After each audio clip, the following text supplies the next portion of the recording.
শুভ দুপুর বন্ধুরা। আজকে দুপুরের রেসিপি দেখো, এই যে বেসনের বড়া করছি, আঁকড়ি ভাজা, তারপরে ছড়া কচু দিয়ে আলু, গাটি কচু দিয়ে আলু দিয়ে ঝোল। এই যে দুপুরের রেসিপি। আর এই যে ভাত হয়ে গেল রান্না। আজকে মাছ নেই, আজকে নিরামিষ।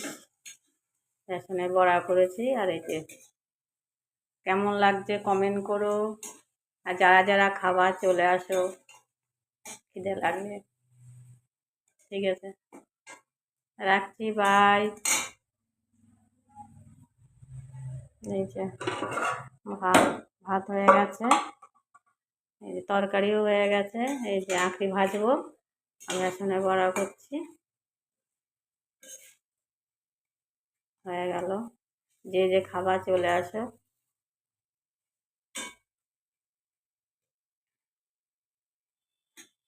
এই যে বেসনের বড়া রান্না হয়ে গেছে, কমপ্লিট রান্না। তোমাদের কার কার রান্না হয়ে গেছে কমেন্ট করো।